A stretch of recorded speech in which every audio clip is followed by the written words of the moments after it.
Okay, so besides that, we will also end up making one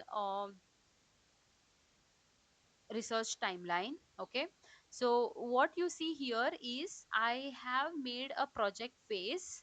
Okay, this project phase may be different objectives that you set, and under activities, under each objective you may have multiple activities to be taken care of, and then you can use this Eisenhower matrix that was displayed to you right in the beginning of the class to set whether it is important, whether it needs to be done immediately, or whether it needs to be scheduled, and things like that. And then these are the divisions that I have made of each month. So each month is divided into 5 weeks. It might not be really so accordingly you can alter them, or you may as well get rid of these months, and then that this week starts from so and so date, and then accordingly go ahead. Okay, so let us try to design this. Have a look at this, because you don't have this template. I will be sharing this template with you, but just pay attention to what I am doing. So what I'm doing is I'm taking up a project, let's say, that I want to study land use land cover for last 25 years, that is from 2001 to 2025, how the land use land cover has changed for the capital city Delhi. Okay, so what I will do, I'm setting some objectives. What is the objective? I have three objectives, let's say. Okay, first objective is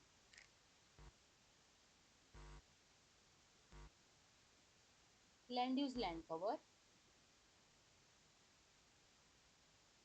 for the capital city Delhi.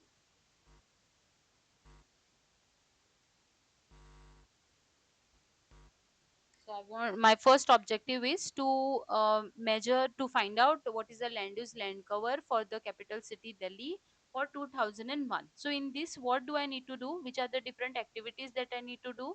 One is that I will have to, let's say my methodology is selected. Okay, so usually your research timeline framing comes after once you have selected your methodology. So data collection. So my first activity is data collection. Okay, after that, data processing.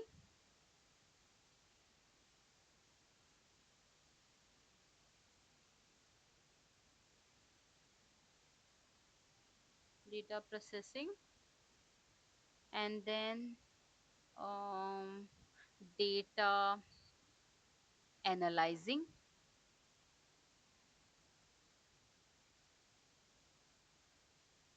and accuracy estimation. Okay, so let's say I want to do this. So these are the different activities within this first objective. Okay, so I will just merge them all. Where is that? Okay, so this is my first objective. My second objective is also similar, but then for the year 2025. Okay, 2025. And then again, I'm going to do the same activities in here as well. Okay, and then finally comes what? Finally comes land use land cover change.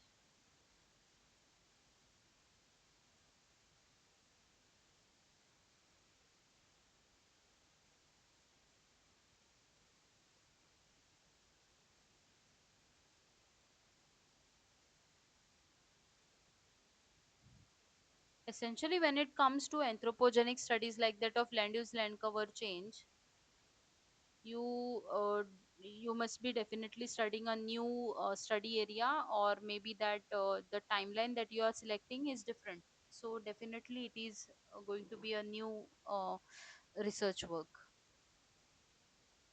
even though if you are doing it for the same study area. Okay, so land use land cover change. In land use land cover change, what do I want to do? I want to do the processing. Processing is first, and then change quantification.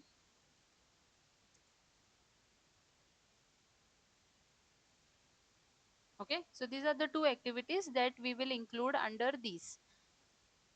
Besides that, there will be something called, graphical representations you need to prepare, and things like that.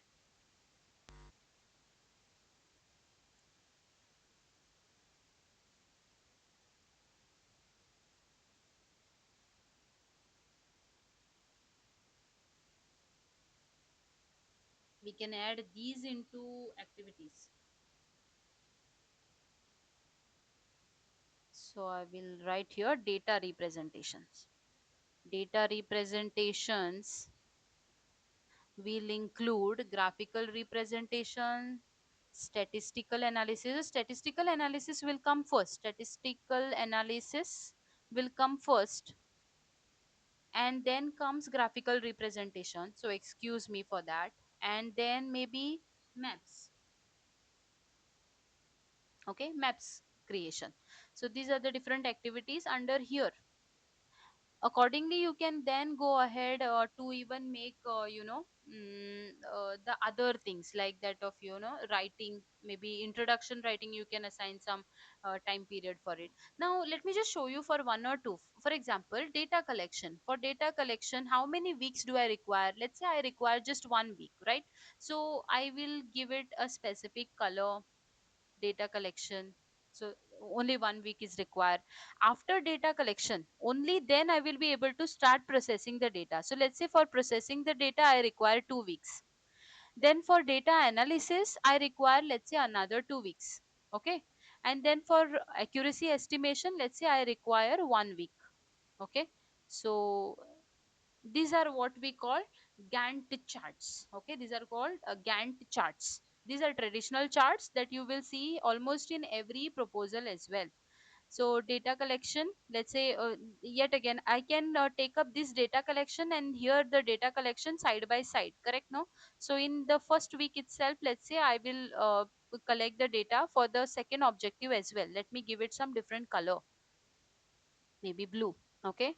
Then data processing, I will be able to start data processing only after accuracy estimation of this objective, right? So then data analysis, yet again 2 weeks. Then accuracy estimation 1 week. Okay. And only after I finish this work I will be able to start the land use land cover change. So let's say for processing I took 3 weeks. Okay. Because I would also want to know what I am doing is accurate or not, right? So let us give it some different color. And then change quantification, let's say I'm taking 2 weeks, right? So then graphical representations, let's say I want to be very thorough, so I'm taking 2 weeks. And then statistical analysis, let's say I'm taking 3 weeks because there's a lot many graphs that I will make up. Not necessary every graph I will later go ahead and publish. And then map making, let's say another 2 weeks, right? So accordingly, what you can do, let me just give a different color here, maybe green color.